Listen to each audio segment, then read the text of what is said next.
We're on one of my favorite spots of my proving ground here is I had these poles.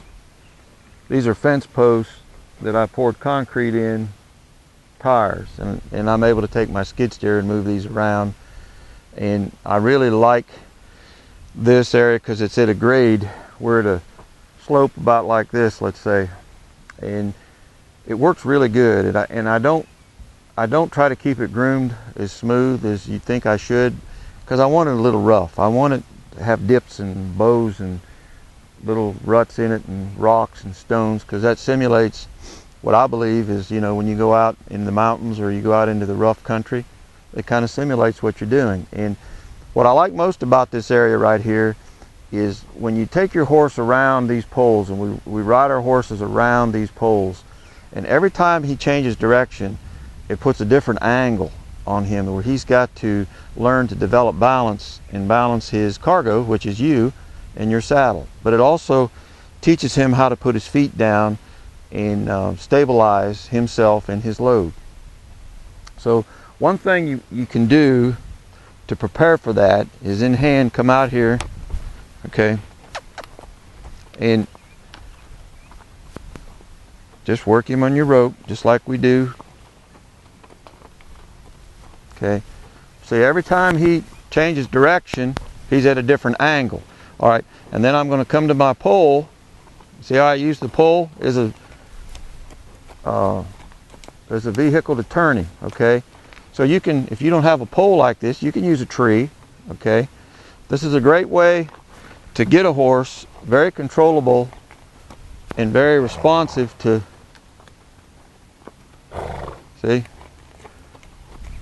Petey will do it. You don't need the pole, but see, like you get a green horse or a tough horse, see how I can take him and turn him around and work him around? Okay, that's important. You know, we don't want to use the stick every time. We want to use our body, and we want to use our body language to turn that horse and move him. So you can drop the stick, and you can do that with just the tail of your rope. Okay, and I'm not going to chase him with the tail of that rope. I'm just going to use that to move him along. Okay, you see people, you know, I watch some of these guys on TV, they're chasing these horses around like maniacs with the tail of their rope. Well, he's scared of them and he's trying to avoid them. Well, that's not what we're trying to do here. See how he cheated me there? All right, so I'm going to take the tail of my rope, move him along. Come on, Petey. Like this. Come on. See here? See, we're just asking him to softly do this, okay? And then you come up like this on this hillside, and you back him down the hill. Okay? Back him down that hill. See how he doesn't want to back straight down the hill? He needs to learn to do that. Then we're going to come like this, okay? And we're going to back him up the hill. Like this.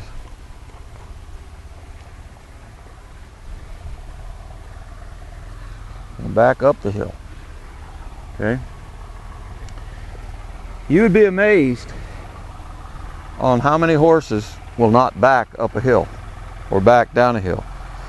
And when you're mounted, you can't imagine how different that is for you. And I highly recommend it. That, you know, it's a great exercise to work on. Back that horse up that hill. Because I'll tell you this, I'd rather work it out right here than to get out there in the middle of the woods and get halfway down a hill and something happens and you got to back up a few steps and he's going to lock up and not want to do nothing. That's where people get in trouble. They're out there trying to train their horses when they should be working. And just little exercises like this where you know, try to think about how to simulate and how to prepare him for whatever's going to happen. So, you know, everybody where you live, you just look around and try to find natural terrain that you can use to school your horse.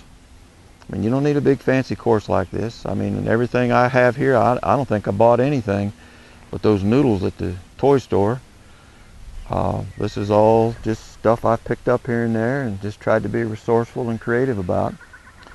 But work on this exercise and it'll prepare your horse for rough terrain.